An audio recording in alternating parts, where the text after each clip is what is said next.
What's up everybody, Ty Campbell here from Tekin Racing. Welcome back to Tekin Builds and part 3 of the Vanquish VS4-10 Phoenix Portal Crawler Kit build.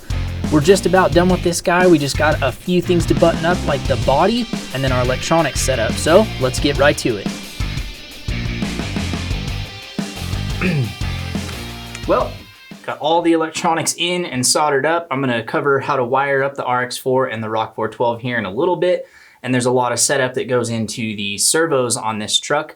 So we'll dive into the Hotwire on the PC and I'll show you how it makes it really easy to set these guys up so that they can't travel too far and bind. But first, I want to take a look at the body. I've got the body all painted up and it is pretty much done. We just have to start putting it together. So let's check it out. Overall, I'm super happy with the way this turned out. I wanted something that was just clean and simple and a somewhat different color palette from other rigs that I've done in the past. And this is what I came up with. I ended up spraying the main body color is actually a silver. So this is all Duratrax paint. And this is, I believe it's called Silver Streak, was basically my main color. And then I backed that up with white. And then I backed the whole thing up underneath the white with gunmetal. There's about 3 coats of each color of paint. So it gives it a really deep, rich color, and also we don't want the body color shown through the inside. The exterior of the body, I actually cut very carefully with a hobby knife. I cut the overspray film and I used that as my mask in order to spray all of the matte black that you see on the outside. So what I did was just cut right around everywhere I wanted to reveal that it's gonna end up matte black. And I went all the way around and did all the window trim and everything too. So I took a long time to do this so that I didn't have very many stickers on this body. And I also did the same thing on the inside. The inside is sprayed with matte black, top and bottom. And then I did a little red accent on the center portions of the seats. And then I painted the dashboard the same color as the body to match. I think it looks really classy. So I'm super happy with how clean everything turned out. So now we need to assemble this guy. We're gonna put that rear cage together, put the interior in, and we're going to install the new Incision light kit. This is good to just plug right into the 3S. You can run it off of a spare channel on your radio to be able to turn them on and off. So this is a headlight and taillight set from Vanquish. Super awesome little kit. Let's get started on this body. Looks like we got to put our grill and everything together, which is the front hinge mount, and then the rear cage assembly should go together pretty quick, and we'll knock this out.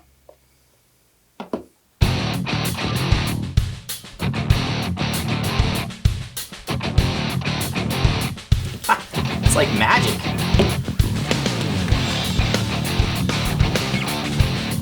I was pretty stoked to see the bed setup on this truck. It gives builders a lot of options. I love that the bed is separate from the cab. That's a huge thing right there. So we're gonna see lots of truggy builds with this cab, I am sure of it. And this rear bed is pretty awesome. It looks like we're gonna be able to put a spare tire in here. And I love that you don't have to run the bed sides if you don't want to. So you could get fancy with some Lexan panels and make this thing a truggy. Ugh, totally forgot to put the tail lights in real quick. There, that was easy. All right, so that is the tube bed with the sides on. Got the tail lights in. I'm gonna go ahead and secure all of these wires with some zip ties and figure out how we're gonna route it up under the body. But for now, set this over here. Get the interior in our cab, put both of these together, put them on the truck.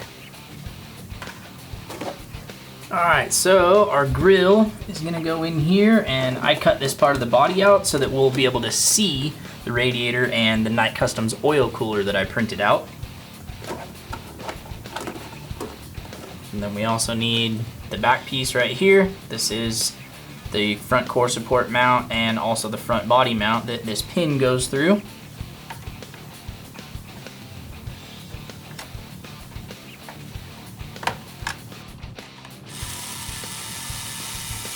So the nice thing about the Incision light kit is they are a 100% assembled headlight bucket. So all you have to do is mount it with the 4 screws just like you would the included buckets and run your wires.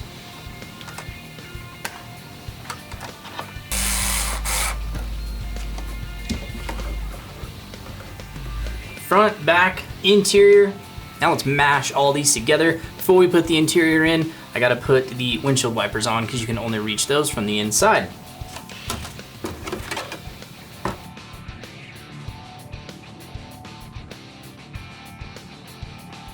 The interior is a little bit tricky, just a matter of getting everything to line up. So what you want to do is get this in here, and these holes right here are what mostly holds in the front section, and then the back section mounts through the rear part of the cab. So these door handles need to fit right through these holes, these little guys right here.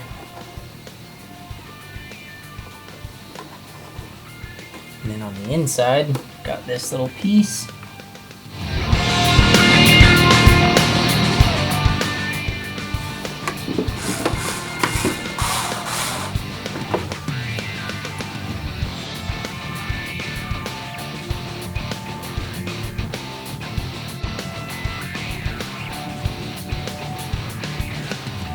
So the interior is now in. We just need these mid body posts. These actually key into a little hole on the sliders on the side of the chassis. So this is basically the bracket that's gonna sandwich all of this stuff, and then the bed's gonna bolt right onto the back of here.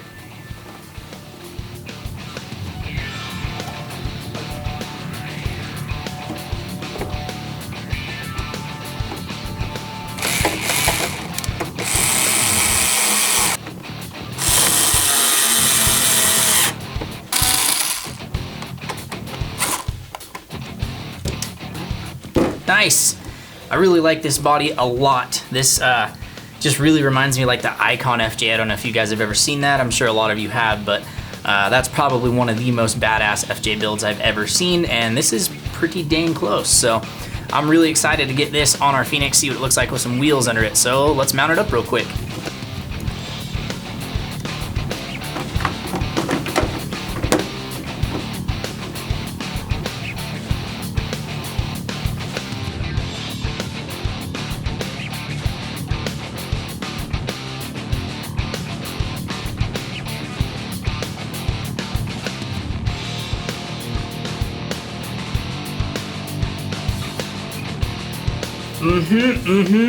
Yes, yes, yes. That is all I can think. I absolutely love the way this turned out. This truck just looks aggressive. It's wide, it's tall, it's got massive clearance underneath these F10 portals.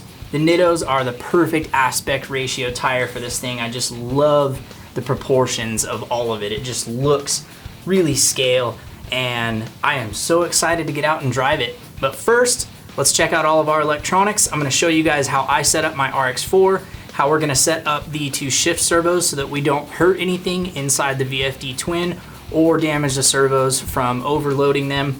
We'll also set up our steering servo. So we'll go through all the electronic setup, and then it'll be time to take this thing out and get it dirty.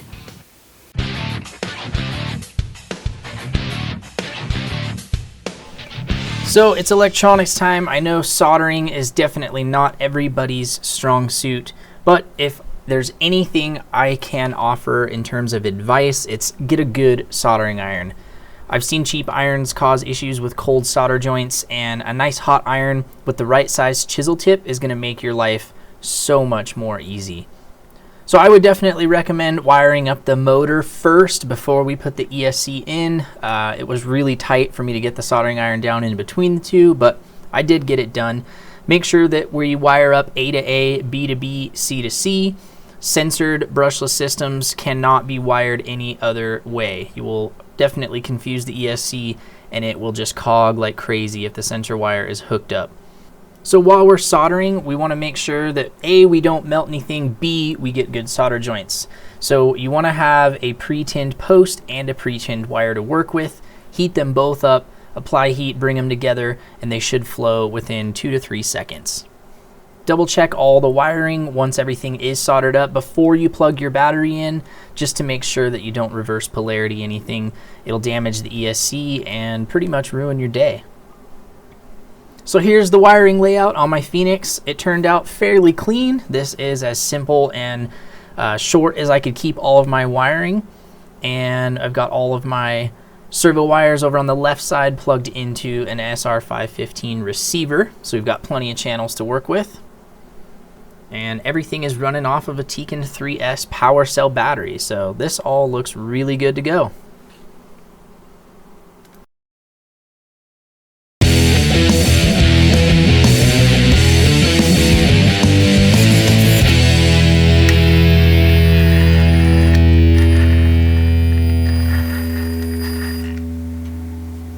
Right on, so everything's wired up. I don't have the dig servo or the overdrive servo plugged in yet because we need to program them.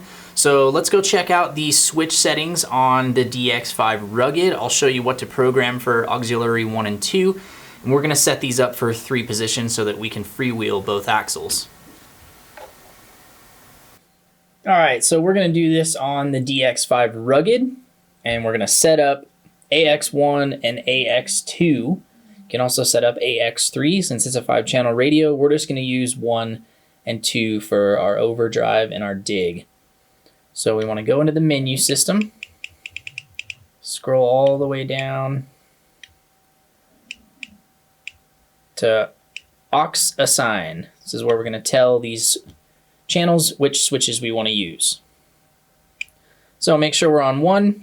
I have mine set to F, 3 position, inhibit cyclic so it doesn't keep going in a circle, and inhibit momentary. We want it to hold each position that we put it in. So we want to set up AX2 the exact same way, and I have mine on the E switch. So the E and F switches right on the pistol grip are what's going to control my servos. So if we hit 1, you can see that it moved all the way to one direction. It's holding.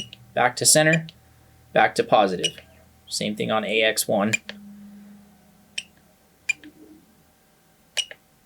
And that's all we have to do on the radio. Now let's go plug our servos into the Hotwire so that we can tell them how far each direction needs to go.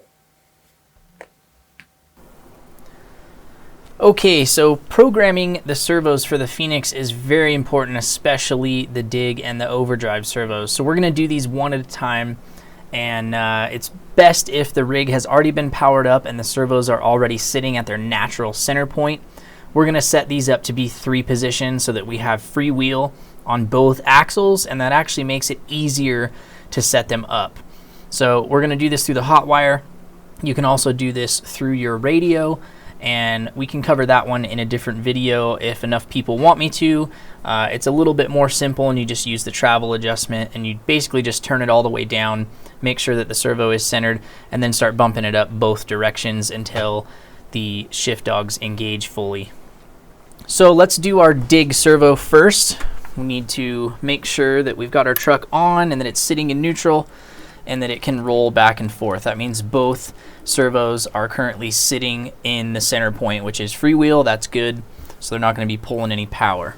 So now we just want to unplug the dig servo from the receiver and plug into our Hotwire.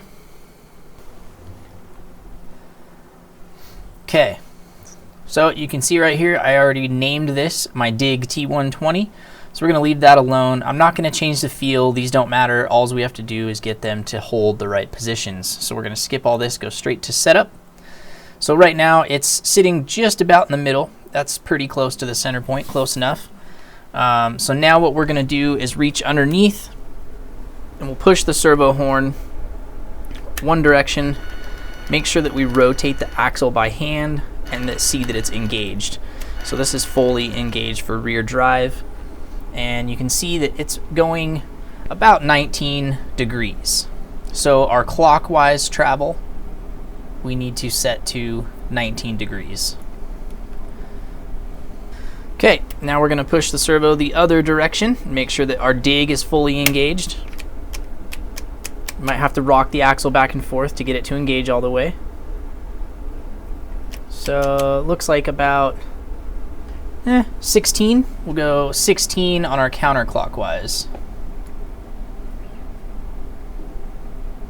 Let's save those so we don't lose them. Program to our servo. And over here on failsafe, if we ever lose radio signal or the receiver dies for whatever reason, I've just got it set to go motor free. So basically that's just gonna unlock the servo and it's gonna be able to rotate back and forth. If you want to change the name on your servo, you do it on the info tab right here. I named mine Dig, that way I know which one I'm plugging into. So now that that servo is programmed, we can go ahead and plug it back into our receiver. And with the radio on, it should just stay right at center. So with that one sitting in the center, now we're going to unplug the other servo. This will be our overdrive servo. Plug it into the Hotwire. Alright, so this one I named Phoenix OD, so let's actually change it to match the other one. OD T120. And same thing over here. I already set this one up, so let's check and make sure that it is still correct. So right now it's sitting in the center. You can see that it's actually in the center. Our front axle is in freewheel mode, so the center is correct. Now let's check counterclockwise. Rotate the front axle, make sure the drivetrain actually engages. So 16.5 counterclockwise, that is correct. Clockwise, again, rotate the axle, make sure it fully engages so the servo travels all the way as far as it's going to keep that gear engaged. Looks like about 15.2, so I might have this one just a tad bit too far.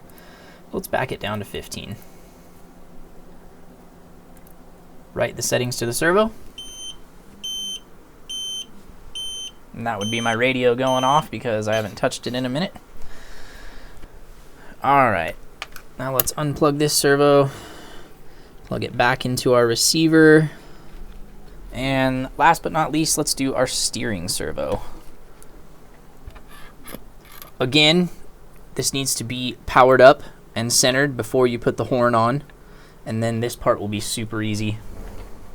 Phoenix Steering. Alright, we'll leave that name. Setup. So the wheels are pretty straight. And it is 0.3 degrees, so that is close enough. Let's turn it all the way to the left. 53.2. If I force it, it'll go higher. So 53.5 is good. Right. 49. So let's back this one down to 49. And this is where you can also set the center. Once it's really close, you can set the center by putting this as close as you can get it to actual center, and then hit this button, and then that programs the current position that it's at as the new center point. And our failsafe, let's just do motor free on all of them.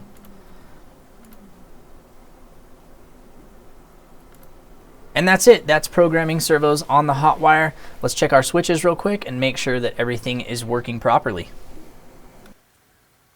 All right, so all of our servos are plugged in and working. Let's make sure that our switches are set up properly. So I'm gonna go ahead and trim the throttle up so we can just keep it running. It makes it a little easier.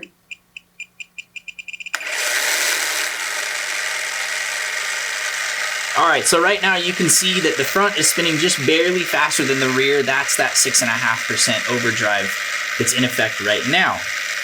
So let's do our dig. We can unlock the rear axle. So freewheel, nothing's clicking, so the center point is good. Now if we go all the way back into dig, this axle is locked.